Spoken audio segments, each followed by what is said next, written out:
Cuentos para Crecer presenta. La historia empieza en Sabo, un libro de Samuel Noah Crane. Narración a cargo de Juan. 26 Sabo. Literatura épica. La primera edad heroica de la humanidad. Las edades heroicas, que marcan, en distintas épocas y en diferentes lugares, la historia de las civilizaciones, no constituyen simples fenómenos literarios. Los historiadores se han dado cuenta actualmente, gracias principalmente a los trabajos del erudito inglés H. Monroe Chadwick, de que en realidad se trata de fenómenos sociales importantísimos. Podemos poner, por ejemplo, para mencionar solo los casos más conocidos, la edad heroica de la Grecia de finales del segundo milenio antes de Jesucristo, la de India, que acaeció un centenar de años más tarde, y la que vivieron los pueblos germánicos en el periodo que va del siglo IV al VI de nuestra era. En cada una de estas tres épocas se comprueba la aparición de estructuras políticas y sociales análogas, de conceptos religiosos más o menos similares y de formas de expresión parejas. No hay duda, por lo tanto, de que las edades heroicas acabadas de mencionar son el producto de causas idénticas. Los poemas épicos, de los que voy a hablar o de los que ya he hablado en el transcurso de la presente obra, constituyen la literatura de otra edad heroica de la humanidad, la de Same. Llegada a su apogeo en el primer cuarto del tercer milenio a. de Jesucristo,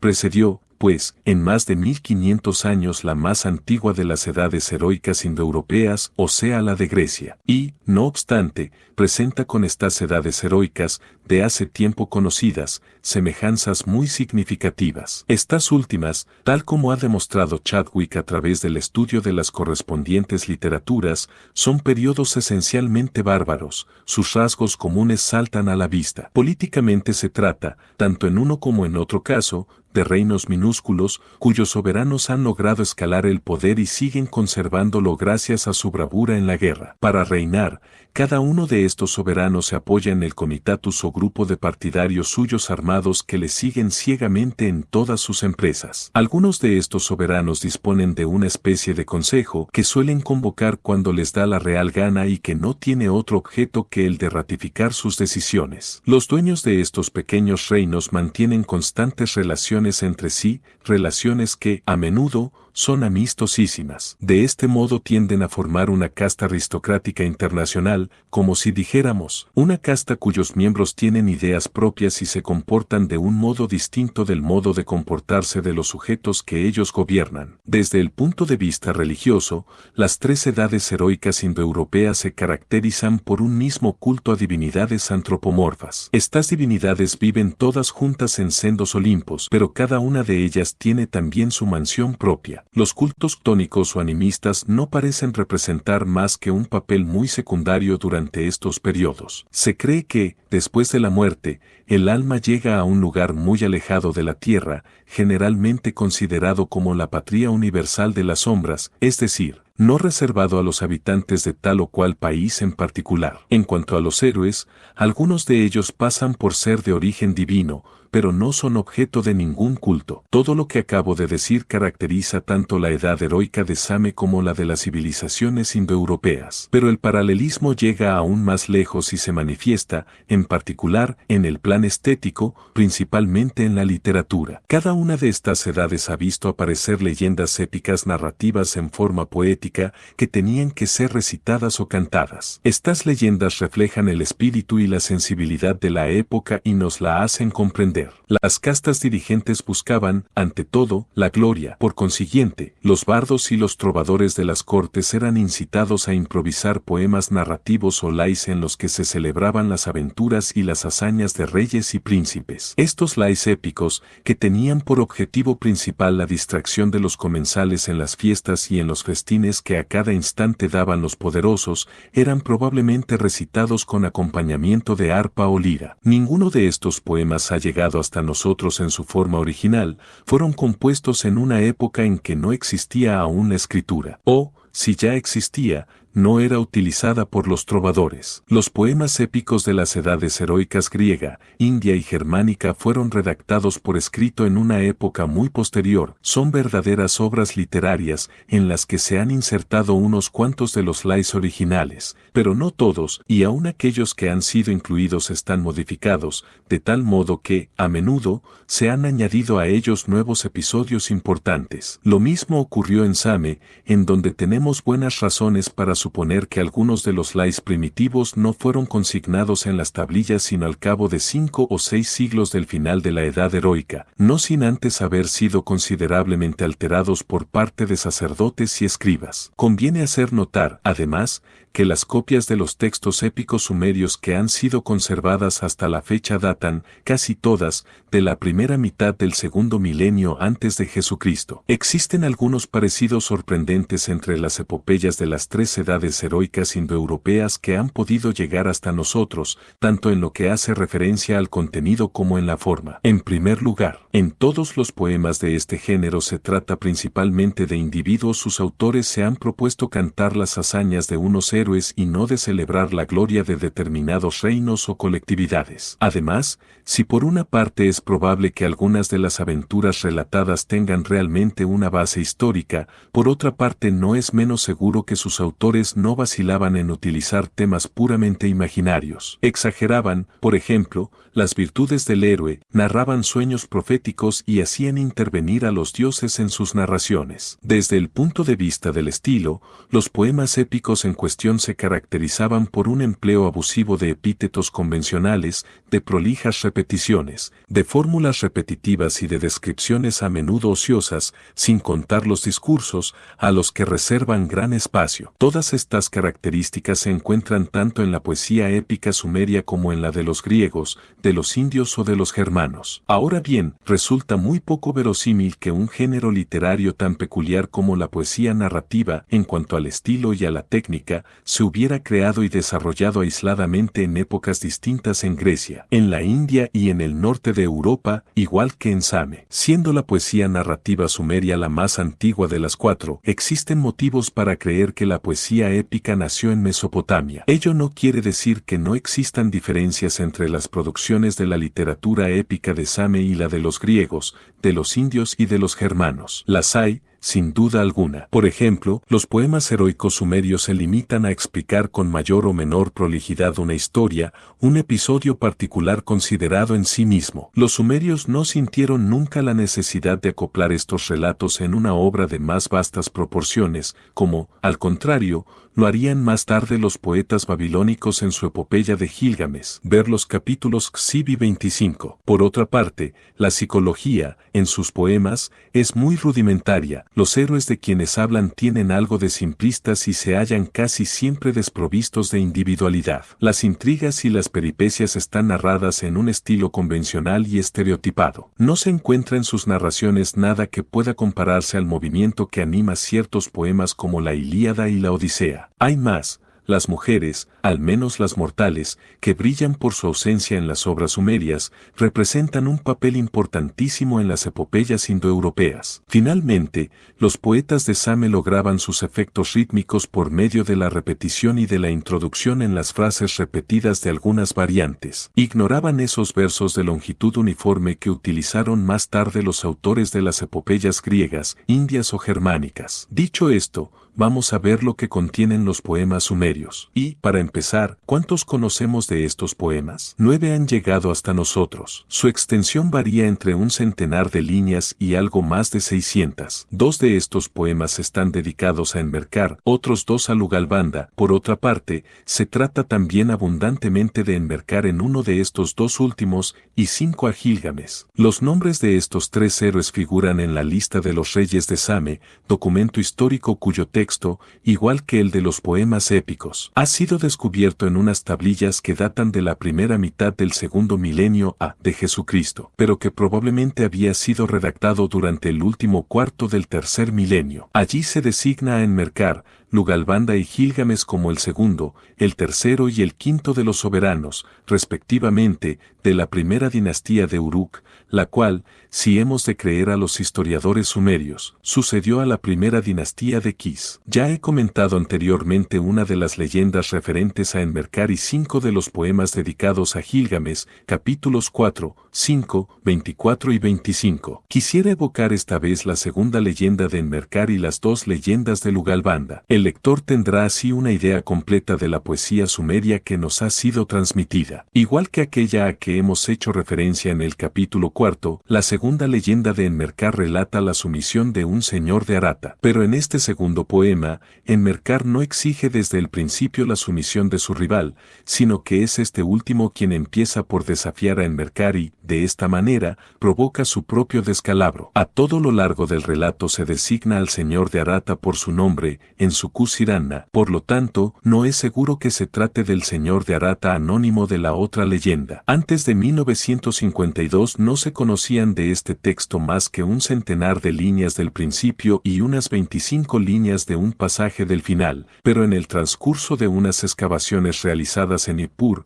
en 1951 y 1952, bajo los auspicios del Museo de la Universidad de Filadelfia y del Instituto Oriental de Chicago, se descubrieron 2 tablillas en excelente estado de conservación que permitieron completarlo en gran parte. He aquí resumido a grandes rasgos el contenido de este poema, al menos tal como podemos reconstruirlo hoy en día, en la época en que Namibarak Gautu era, quizás, rey de Same, en su Kusiranna, señor de Arata, envió un heraldo a Enmerkar, señor de Uruk. Este heraldo estaba encargado de exigir a Enmerkar el reconocimiento de la soberanía de Ensukusiranna y de decirle que la diosa Inanna debía ser trasladada a Arata. Enseguida nos enteramos de que Enmerkar acoge con menosprecio el desafío de su rival. En un largo discurso, Enmerkar afirma que él es el favorito de los dioses, declara que Inanna se quedará en Uruk y exige que Ensukusiranna se declare vasallo suyo. Este último reúne entonces a sus consejeros y les pide que le digan lo que tiene que hacer. Parece que ellos le recomiendan que se someta, pero el príncipe rechaza este consejo, indignado. Entonces, el sacerdote Masmas de Arata, que probablemente se llama Urgirnunna, le ofrece su apoyo. Se compromete, desgraciadamente el texto no nos permite saber si es el mismo que habla directamente, a atravesar el río de Uruk, someter todos los países, de arriba a abajo, del mar a la montaña de los cedros, y de regresar enseguida a Arata con los barcos, Sik, cargados hasta la borda. Entusiasmado, Ensukusiranna le entrega 5 minas de oro y 5 minas de plata, así como provisiones de boca. Una vez llegado a Uruk, el poema no dice cómo llegó hasta allí, el Masmas se dirige al establo y a la granja sagrados, donde se encuentran la vaca y la cabra de la diosa Nidaba, e intenta persuadirlas para que no den más su leche ni su crema para los comedores de su ama. El ensayo de traducción que sigue da idea del estilo de este pasaje. El Masmas habla a la vaca, conversa con ella como si fuera un ser humano. Oh, vaca, ¿quién se come tu crema? ¿Quién se bebe tu leche? Nidaba se come mi crema, Nidaba se bebe mi leche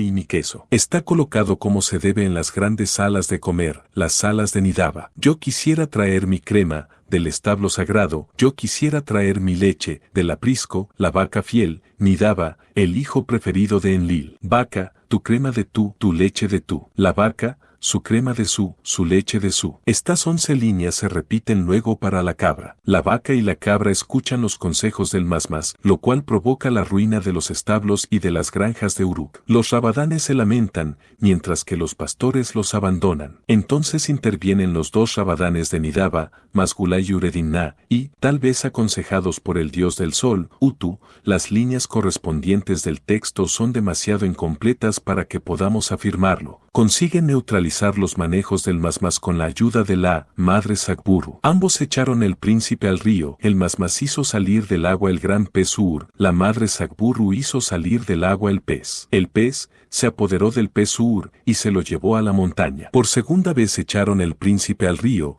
El Masmas hizo salir del agua la oveja y su cordero. La madre Sagburu hizo salir del agua el lobo se apoderó de la oveja y de su cordero, y se los llevó a la vasta llanura. Por tercera vez echaron echaron el príncipe al río, el Masmas hizo salir del agua la vaca y su ternero, la madre Sacburru hizo salir del agua el león se apoderó de la vaca y de su ternero, y se los llevó a los juncales. Por cuarta vez echaron el príncipe al río, el Masmas hizo salir del agua a la cabra montes, la madre Sacburru hizo salir del agua el leopardo de las montañas, el leopardo de las montañas se apoderó de la cabra montes y se la llevó a la montaña. Por quinta vez echaron el príncipe al río, el Masmas hizo salir del agua la joven gacela, la madre Sacburru hizo salir del agua la bestia Guk se apoderó de la joven gacela y se la llevó dentro de la selva. Habiendo fracasado diversas veces en su empeño, al Masmas se le pone la cara negra y se ve frustrado en sus designios. La madre Sacburru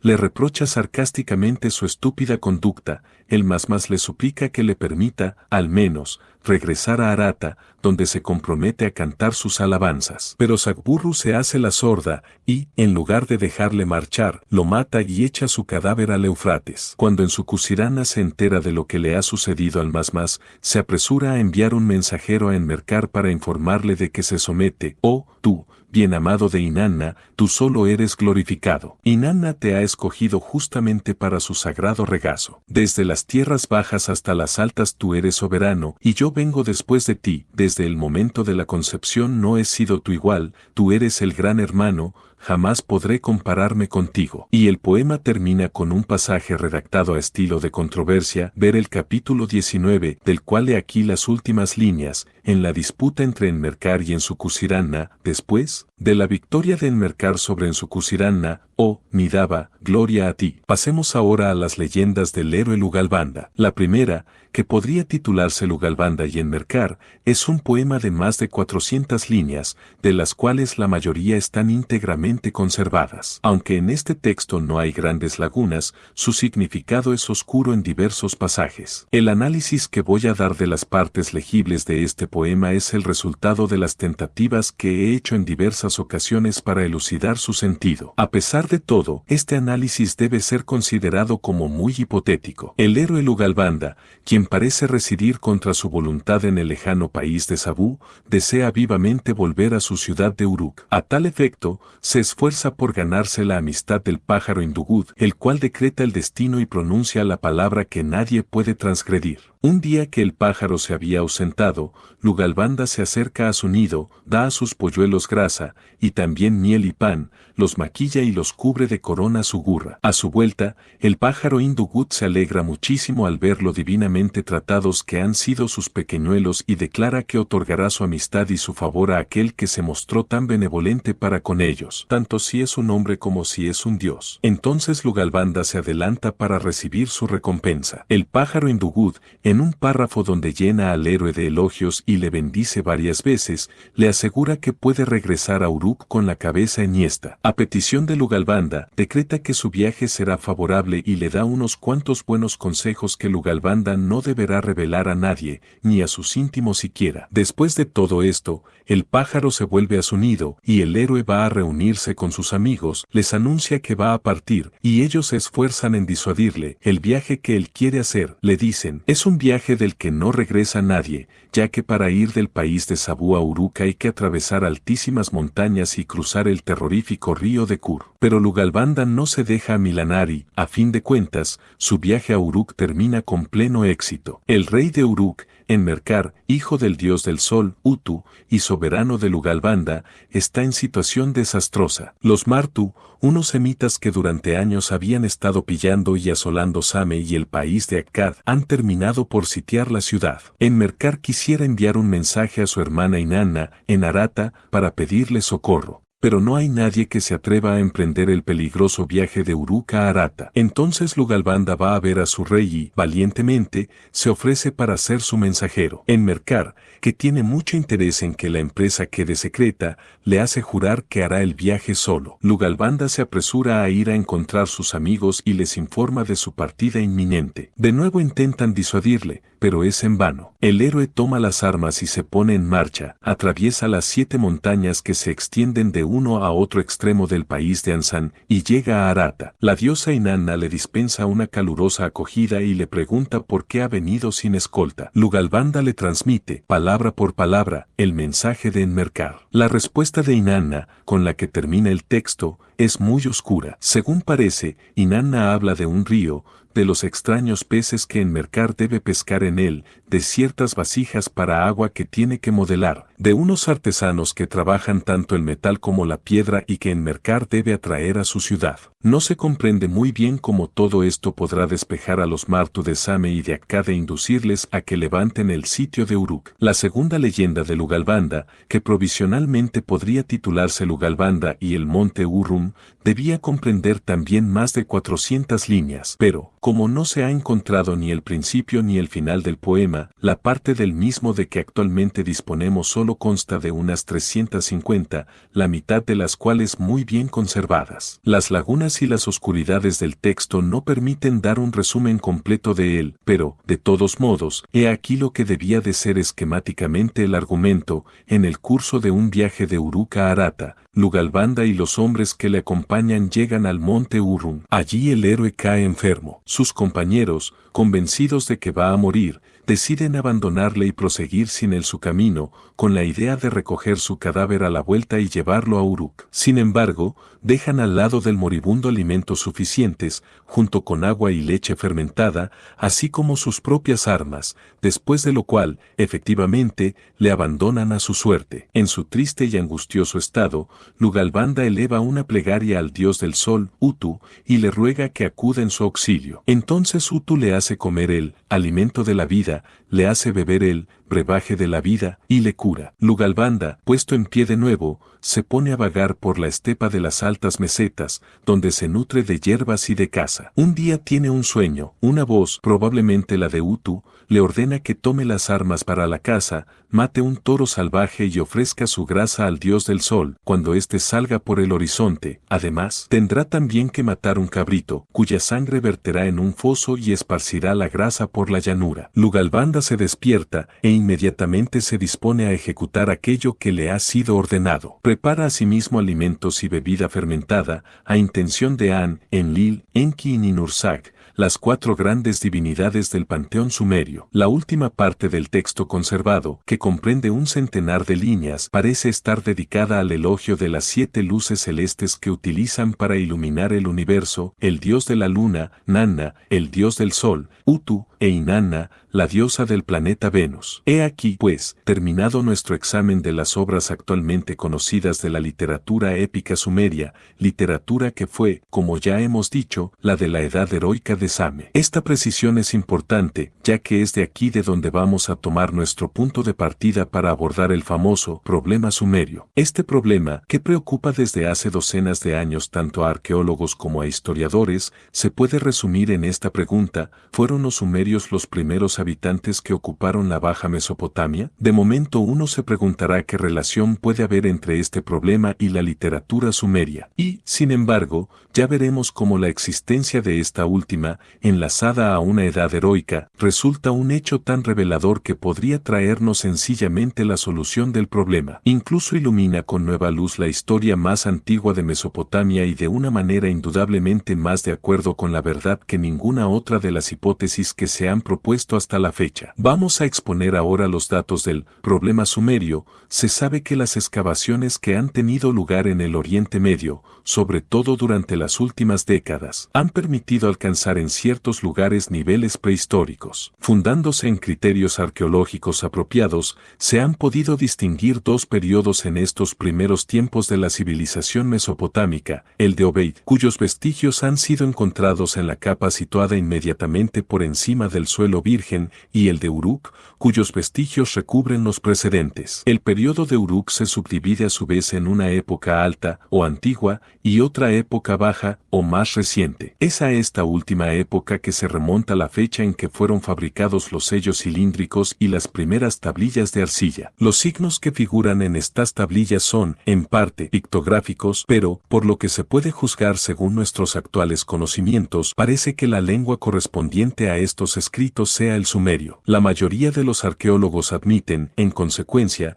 que los sumerios ya se hallaban en Mesopotamia durante la segunda época, la más reciente, del periodo de Uruk. Es a propósito del primer periodo de Uruk y del periodo de Obeid, o sea, de los periodos más antiguos, que divergen las opiniones. Según algunos arqueólogos, los vestigios correspondientes a estos dos periodos no presentarían, con los de las épocas ulteriores, tantas diferencias que pudieran abogar por una solución de continuidad. Los vestigios más antiguos deben ser considerados, en su opinión, como los prototipos de los siguientes, Uruk II y siguientes. Ahora bien, si se admite que estos últimos son sumerios, hay que admitir que los primeros lo sean igualmente. Para estos arqueólogos, pues, los sumerios son indudablemente los primeros habitantes de Mesopotamia. Pero otros eruditos, fundándose en los mismos datos arqueológicos, llegan a conclusiones diametralmente opuestas. Es muy cierto, dicen, que los vestigios de los periodos más antiguos presentan, efectivamente,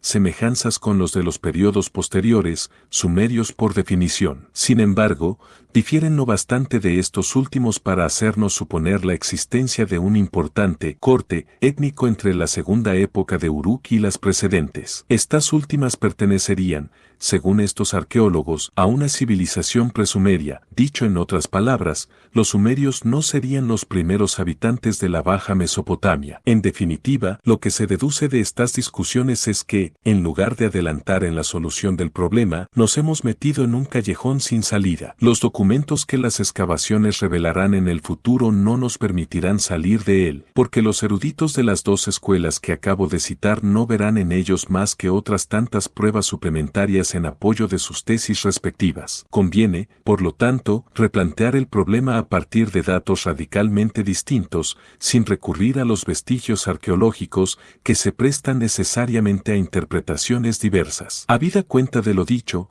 el interés de nuestros poemas sumerios, en tanto que nos revelan la existencia de una edad heroica, cobra toda su importancia. Estos poemas nos ofrecen criterios nuevos, de carácter puramente literario e histórico. Es muy cierto que la demostración que de ellos podría desprenderse no es ni evidente ni directa, ya que los textos antiguos no contienen ninguna indicación explícita sobre la llegada de los sumerios a Mesopotamia, sino que descansa en una comparación entre la edad heroica de Same y las edades heroicas, ya conocidas, de Grecia, de la India y de los germanos. Dos factores, de los cuales el segundo es, con mucho, el más importante, han contribuido especialmente a producir los aspectos característicos de las tres edades heroicas que acabo de mencionar. Y a este respecto hay que insistir en que los trabajos de Chadwick son fundamentales. 1. Cada una de estas edades heroicas coincide con un periodo de migraciones, un Volkerwanderungszeit, como dicen los alemanes. 2. En los tres casos, los pueblos en migración, es decir, los aqueos, los arios y los germanos, cuya civilización se hallaba en la fase tribal, o sea, en un estado relativamente primitivo, entraron en contacto con estados civilizados en vías de desintegración. Tanto los aqueos, como los arios, como los germanos,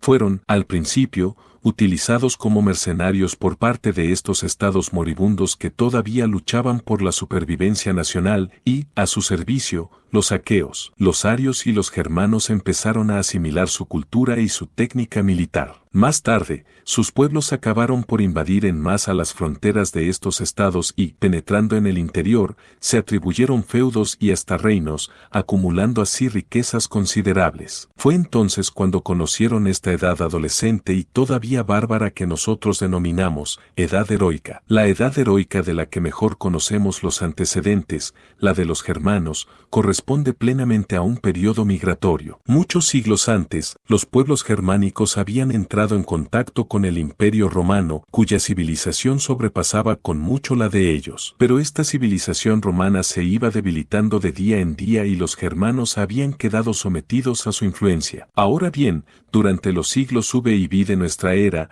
estos germanos lograron ocupar la mayor parte de los territorios del Imperio Romano y es durante estos 2 siglos cuando se desarrolla y florece su edad heroica. Tenemos motivos para creer que todo ocurrió del mismo modo con los sumerios. Su edad heroica, como la de los germanos, debió suceder a su migración, y es muy probable que antes de su llegada a Same ya existiera en este país un imperio bastante extenso cuya civilización sobrepasase con mucho la suya. La civilización sumeria debe ser considerada, por consiguiente, como el producto de 5 o 6 siglos de maduración que sucedieron a una edad heroica todavía bárbara. La civilización sumeria representa, sin ningún género de duda, el aprovechamiento por el genio sumerio de la herencia material y moral de la civilización que precedió a la suya en la Baja Mesopotamia. Nuestra hipótesis ilumina, como se ve, desde un nuevo ángulo la morfología cultural de estos tiempos remotos. Intentemos ahora reconstruir las grandes líneas de la historia sumeria. Esta reconstrucción, aunque provisional e hipotética, podría revelarse como algo interesantísimo en lo que hace referencia a la interpretación de los documentos arqueológicos descubiertos o que aún están por descubrir. El período presumerio conoció, al principio, una civilización agraria y aldeana. Se admite actualmente, por regla general, que esta civilización fue llevada a la Baja Mesopotamia por los inmigrantes venidos del sudoeste del Irán, que han podido ser identificados gracias a su cerámica pintada en una forma característica. Probablemente, poco tiempo después de esta primera colonización iraní, los semitas se infiltraron en la región, ya fuese pacíficamente, ya fuese por medio de la conquista. La fusión de estos dos grupos étnicos, iraníes del este y semitas del oeste, y la fecundación recíproca de sus civilizaciones dieron origen a una primera civilización urbana. De igual modo que la civilización sumeria posterior, esta civilización urbana englobaba cierto número de ciudades que se disputaban sin cesar la supremacía sobre el resto del país. Su unidad y su estabilidad debieron consolidarse en diferentes etapas en el transcurso de los siglos, al menos durante breves periodos. En estas épocas, el Estado mesopotámico, en el que, sin duda, predominaba el elemento semita, llegaría a ejercer su influencia sobre varias de las regiones vecinas, y así se crearía lo que pudo muy bien haber sido el primer imperio del Asia Occidental y, sin duda, el primero de la historia universal. Los territorios que este imperio llegaba a veces a dominar, tanto cultural como políticamente, comprendían, sin duda, entre otros, la franja occidental de la meseta iraní, la región que más tarde recibió el nombre de Elam. Fue en el decurso de estas expansiones y de las guerras que las acompañaban cuando los mesopotamios entraron por primera vez en conflicto con los sumerios. Este pueblo primitivo, y probablemente nómada, había venido tal vez de las regiones situadas allende el Cáucaso o el mar Caspio, y ejercía una notable presión sobre las regiones del Irán occidental que los mesopotamios dominaban y que se veían obligados a defender a toda costa, ya que servían de estados tampón entre su imperio y los países bárbaros. En las primeras batallas que libraron contra los sumerios, los ejércitos mesopotámicos, militarmente muy superiores, no tendrían dificultad, seguramente, en derrotar a las hordas sumerias. Pero, a la larga, esas hordas primitivas y nómadas terminarían por aventajar a sus adversarios, más civilizados y sedentarios. Los guerreros sumerios que residían como rehenes en las ciudades mesopotámicas o servían como mercenarios en sus ejércitos, consiguieron asimilar los elementos que más falta les hacían del arte militar de los vencedores. Y cuando el imperio mesopotámico se hubo debilitado y empezó a tambalearse, los sumerios atravesaron los estados tampón del Irán occidental y a continuación invadieron la Baja Mesopotamia, de la que se adueñaron. Resumiendo, diremos que el periodo presumerio de la Mesopotamia se inició con una civilización agraria y aldeana traída por los iraníes. Más tarde pasó por una fase intermediaria a consecuencia de la inmigración e invasión de los semitas. Tuvo su apogeo durante una época de civilización urbana, de preponderancia probablemente semítica, y esta última desembocó en la formación de un imperio que fue destruido por las hordas sumerias. Si ahora pasamos de este periodo presumerio o irano-semítico que se se remonta a la más remota antigüedad mesopotámica, al periodo sumerio que siguió, veremos que este último comprende tres fases de civilización. La fase prelítera, antes de la aparición de la escritura, la fase protolítera, primeros indicios de escritura, y la fase literaria precoz, primer uso corriente de la escritura. La primera fase se inició por una era de estancamiento y regresión, consecutiva al derrumbamiento de la civilización irano-semítica y a la invasión de la Baja Mesopotamia por las hordas guerreras y bárbaras de los sumerios. Durante esta época, que duró varios siglos y tuvo su momento culminante en la Edad Heroica, fueron los jefes de guerra sumerios, poco civilizados y psicológicamente inestables, los que reinaron sobre las ciudades devastadas y los pueblos incendiados de los vencidos mesopotamios. Pero estos invasores estaban muy lejos de gozar de un estado de seguridad en su nuevo hábitat, ya que, según parece, poco después de haberse erigido en amos de la Baja Mesopotamia, penetraron en ella, a su vez, otras hordas de nómadas venidos del desierto del oeste. Eran los Martus, unos semitas que vivían en tribus y no conocían el grano. En la época de Enmerkar y de Lugalbanda, o sea, en el apogeo de la Edad Heroica, aún se desencadenaban duros combates entre estos bárbaros del desierto y los sumerios, recientemente urbanizados. Dadas estas circunstancias, es poco probable que el periodo que siguió inmediatamente a la llegada de las hordas sumerias a la Baja Mesopotamia fuera una era de progreso económico y técnico o de realizaciones artísticas, especialmente arquitectónicas. Únicamente podemos admitir la aparición de una evidente actividad creadora en el terreno de la literatura, la de los trovadores de corte, que componían lais épicos para la distracción de sus amos y señores. Es solo en el periodo protolítero cuando ya empezamos a ver a los sumerios sólidamente implantados y bien arraigados en su nuevo país. Probablemente fue durante esta fase cuando se dio el nombre de Same a la Baja Mesopotamia. Los elementos más estables de la casta dirigente, especialmente los funcionarios de las cortes y de los templos, empezaron a representar en esta época un papel de primer plano. Se instauró un poderoso movimiento en favor de la ley y del orden, una especie de despertar del espíritu de comunidad y del sentimiento patriótico. Por otra parte, la fusión fecundísima, tanto desde el punto de vista étnico como cultural, entre los vencedores sumerios y los primeros habitantes, más civilizados, del país, dio lugar a la aparición de un impulso creador que se reveló como de una importancia inmensa tanto para Same como para el conjunto del Próximo Oriente. Durante este periodo, la arquitectura consiguió llegar a un elevado nivel y probablemente fue en la misma época cuando fue inventada la escritura, acontecimiento de una trascendencia decisiva, que tuvo por consecuencia la unificación de los diversos pueblos y de las diversas lenguas del Próximo Oriente en el seno de una cultura común. Una vez sistematizada, la escritura sumeria fue adoptada y adaptada prácticamente por todos los pueblos de esta parte del mundo que ya disponían de una cultura propia. El estudio de la lengua y de la literatura sumerias fue una de las principales disciplinas de los medios literarios del Próximo Oriente antiguo,